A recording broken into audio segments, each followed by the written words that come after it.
Welcome to the Relapse from Recovery from Relapse meeting.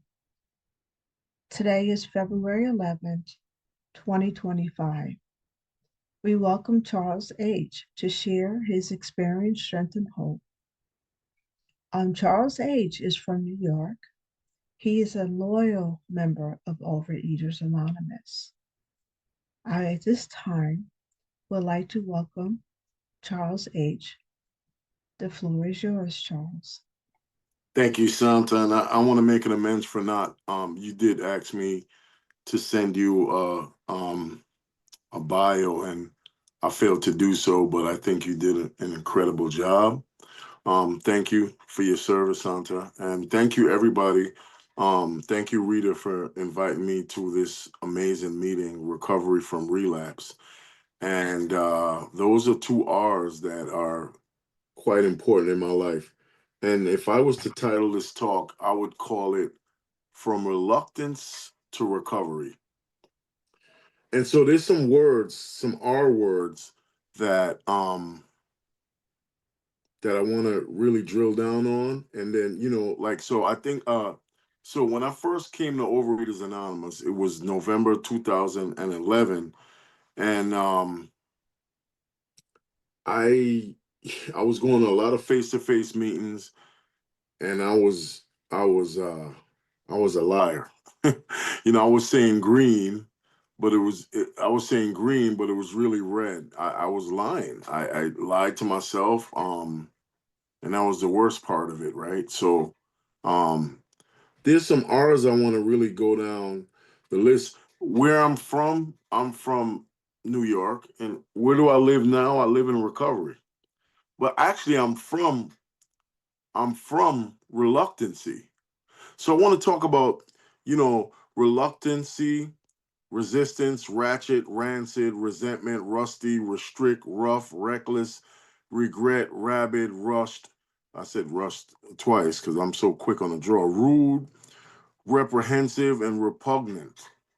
And so those are the R's that I'm going to drill down on as far as like when I first came to Overeaters Anonymous and prior to, and where I'm from. I'm from reluctancy. And reluctancy means offering opposition, struggling against expressing intensive force. So, I had a sponsor and I didn't listen to anything the sponsor said. I was yesing him to death. Yeah, I will write a food history. I will not eat certain foods and I will not indulge in certain compulsive behaviors.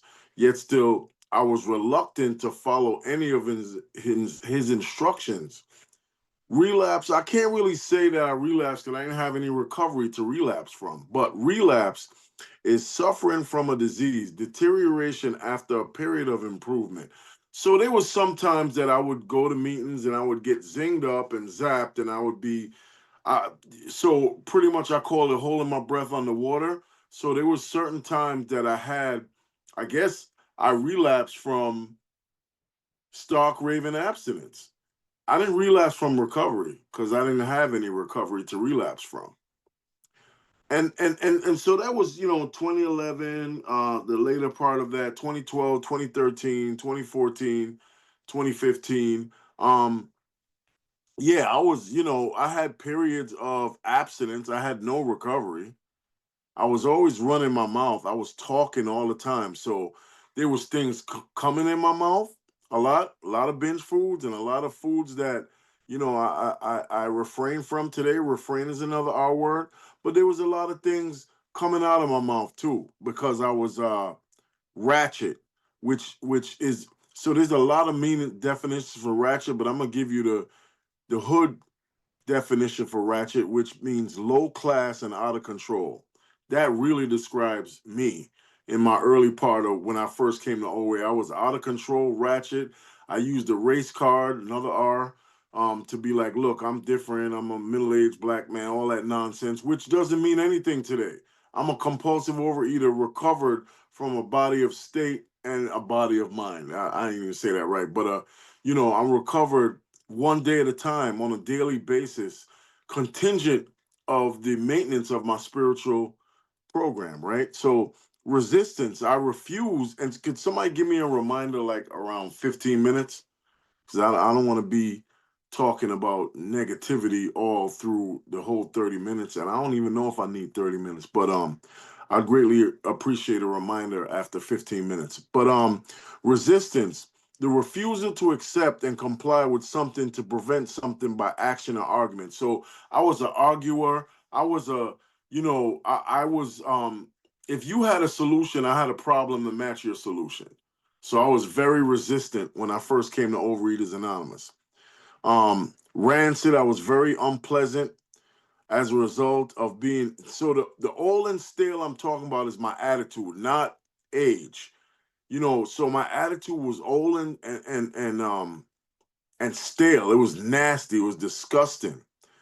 Um, and of course I was bitter, so I was resentful, indignation. I was rusty, impaired by a lack of practice. I was rusty. I didn't practice these principles in none of my affairs, right? I was rough, having an uneven or irregular surface, not smooth or level at all. Anybody that was somebody in Overeaters Anonymous, I was bucking up against them. I partnered with a lot of people in Overeaters Anonymous, but I was not an easy person to get along with because I had no recovery. I had no spiritual program. I act like I knew God, and I didn't even know God. I didn't even know how to pray. And when I did pray, I prayed for selfish things. Um, let's see, limited in extent. I had a lack of abundance because I had no, vision for you. The chapter talks about in the first couple of pages, do we have a substitute? I ain't have a substitute because I wasn't happy in my release because I wasn't released. I was still in bondage, right? So reckless, irresponsible, careless of consequences. I ain't care. Like I'm willing to pay the price of relapse, right? I'm willing to pay the price of, you know, being regretful and reckless and rough and rusty and rancid and unpleasant as a result. I said that already, but I needed to say it again because I was a very unpleasant individual. I was not enjoying my life. Um, I was rabid, infected with a disease, right? I was rude, offensive, and impolite, ill-mannered. I was reprehensive, strong critic. I was a big critic of anybody that was acting like a OA president. I was chopping them up. I was character assassinating. I was gossiping. I was just talking a lot of smash, a lot of crap, with people. I didn't get along with nobody in Overeaters Anonymous, and I used the race card as an advantage to me, which was wrong. Um, I was repugnant, extremely distasteful, and unacceptable. Yeah, I mean, I didn't even accept me. I'm like, Charles, yo, you're a nasty guy, bro. Like, you're really not a nice person. Um, so I know like in qualifications, it's like what it was like, it was disgusting. What happened, I really, you know what?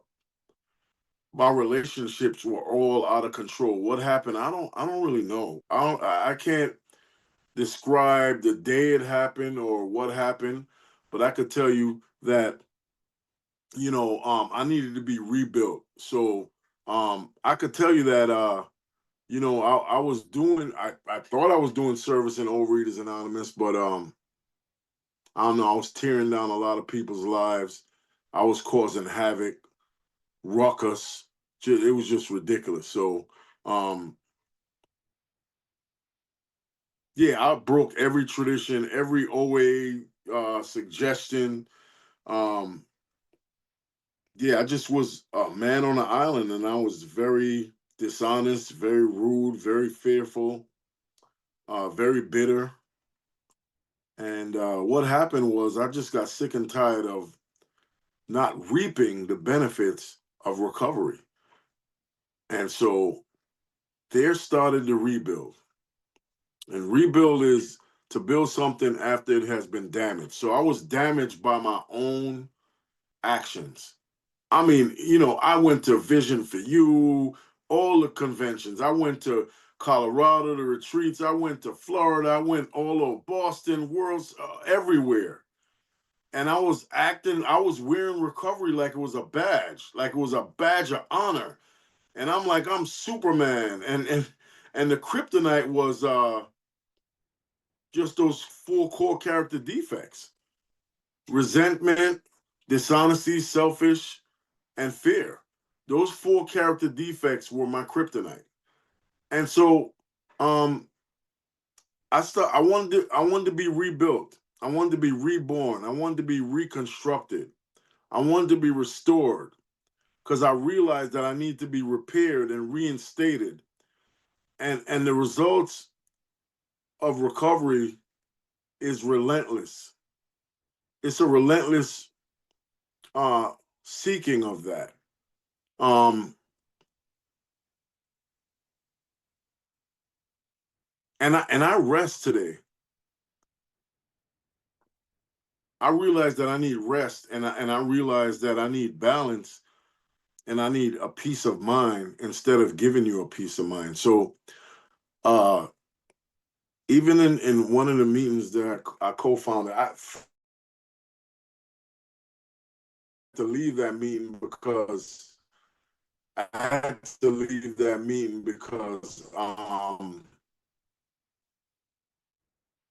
it just, so sometimes I don't know if I blessed anybody, but I left and I took my Zoom account with me. And it was a time where COVID was in play, and there was a group that I was a founder of, and we went from that to Zoom. So I took that Zoom account, and things didn't get better at that point. I was still a tyrant, a control freak, and I ran a lot of people away. I was a micromanager, and it was just disgusting. I was Charles H. I was disgusting um, in my mannerisms. So what happened was I realized that I needed to be reconstructed and reorganized. And so no pun intended, and no joke, everybody left. Everybody left that group, and it was bad. It was really bad. But how many knows Excuse that? me. Thank you. Yeah, I'm going into what happened and what it's like. So um what happened was I looked at the current situation, I looked at all my relationships, and I was like, this is rock bottom. And the foundation was set. Um, we went from 4 meetings to one. Uh, we turned from a phone meeting to Zoom, and it was rocky. A couple of years of rockiness, and so at that point, I knew I needed to be rebuilt because I had been damaged, and I had been damaged by me. I had been damaged by the isms, indescribable short memory. I see me, and it was nasty. And I looked at Charles. You know, Charles looked at Charles and said, "Yo, this needs to be repaired." And so, um, so I changed sponsors. I really got serious with recovery. Um, I worked the steps abstinently. I became a vegan. It's just what I needed for me. I didn't want to put it. I was dead already, so I didn't want to put nothing dead in my body anymore. I wanted to be relieved of the toxic things that I was relying on. And yeah, it was it was a struggle even then because I didn't know, like, everything that people ate. First of all, I thought I was just, I knew I was abnormal, but I thought I was normal. So I don't know, it's just a lot of mixed emotions going on. But how many know that conflict is healthy in order to get reorganized. So those are the things that really pushed me into recovery. The reluctancy, oh, I ain't doing that, or the resistance, the rancid, the resentments, the restriction, the reckless attitude, the rushing everything, the rude mindset. It raced me into rebuild mode. And so for me, I had to go to Al-Anon too. Al-Anon, and I'm not going to mention it a lot, but Al-Anon really helped me. Like, I don't like you enough to hate you. Like, everybody's equal. So Al-Anon gave me that concept that, hey, you know what? This is an inside job. It's not about the compulsive overeater, not about the alcoholic. It's about me getting some reconstruction. So I was reconstructed um by my own behaviors. I didn't want to be renewed. I wanted to be reborn. So I really took the steps again. Um, we had a tradition workshop because I realized I needed it because I broke so many traditions. And Overeaters Anonymous and Al-Anon has really saved my life. And I had to grow through what I went through in order to be living where I am today. So I was resurrected, a dead person brought back to life. Uh, I was restored, reinstated. I realized that um, the fact that my life was unmanageable, I mean, really unmanageable, not just from food, just from relationships. So those relationships needed to be repaired, restored, reinstated.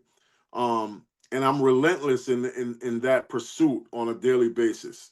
And I don't do it for the data boys. I don't do it for, yo, my God, you're such a great person. I'm not. Really, I'm really not a great person. I'm just another bozo on the bus. Um, I stopped talking on a bunch of meetings. I stopped going to a bunch of meetings um, that was triggering me. Um, yeah, because my peace is more important. I learned how to pray for not for things and not for stuff. I learned how to pray um in adoration. Like I didn't adore my God. I was just like asking God for stuff, right? So I learned how to pray for others, and in adoration I thanked instead of asking for stuff. I don't know if that makes sense to you, but it does to me. Like I thank God for another day. I thank God for my relentless pursuit of restoration. I thank God for being resurrected from the dead. I thank God for, you know, not having relapse on a daily basis. I thank God for not being self-righteous. I thank God for rest. I thank God for results. I thank God for a resting period. I thank God for recovery on a daily basis. And so what it's like now is I'm a part of OA Virtual Region, OA Intergroup. I'm the finance chair of that group. I partner with people. I did some concept work, and I realized that, leadership is about making other leaders. That's what leadership is about. It's not about being on top. It's not about being the most important person in the mental illness program. It's about sharing the responsibilities to carry the message so that others can have an opportunity to recover. Um, so I'm relentless in those results. Uh, I sponsor people, but I don't chase them. I don't run around. I got a busy life because of this recovery. And recovery is a return to a normal state of health, mind, and strength. And I have a prayer life. I meditate. I listen for answers. I do a gratitude list on a daily basis. I do 10 steps. I can ramp those up a little bit more. I have a God squad. I went to the OA birthday party. I kept low. I didn't go to a bunch of I try to stay low. I try to fly under the radar. I do have other pursuits outside of Overeaters Anonymous that, because I put my recovery first, it gives me an opportunity to have a platform to live life beyond my wildest dreams. And it has nothing to do with Overeaters Anonymous, but it is a basis as a result of putting my program first. Um, I say no a lot to speaking engagements. Um, my relationships in the marketplace have changed, for the better. I still have issues with my personal relationships, and because that's just what it is. But I'm willing to confront those and make them be better. Sometimes God makes me uncomfortable so that I can move, and that's what happened in my story.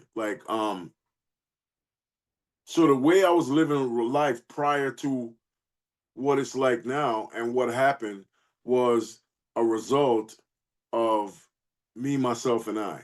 So when I started putting God first in my life, um, things changed. So I mean, is there still traces of the old me? Yeah, absolutely, on a daily basis. But is there still an opportunity uh to be better than yesterday? Absolutely. I show up for work every day. Um, I'm a leader in spiritual congregation. I visit the poor. Uh, I visit the sick. It's as a result of my recovery from relapse. It's as a result of my recovery from relapse. Um, I don't get caught up in numbers anymore. I don't, I just try to live better than I lived yesterday. Um, those of you that knew me before, I want to make an amends to you. That person is dead. That person is dead. I have been reborn and restored to manufacturers, uh, to a manufacturing normal state of health and mind and body. Um, yeah, I don't put anything dead in my body. I just try to remove dead things from my body, like resentments, fears, dishonesty, selfishness, self-seeking motives, self-centered fear, and things of that nature. I do have a big God squad. Uh, I'm getting better at doing reach around calls and 10 steps and things of that nature. I pray and meditate consistently. I try to do it 3, 4 times a day. Um, so yeah. So from reluctancy to recovery is what I would title this talk. And I'm gonna leave some time on the clock. I don't think I need all that time. I'd like to hear from you guys. And with that, I will pass. Thank you very much.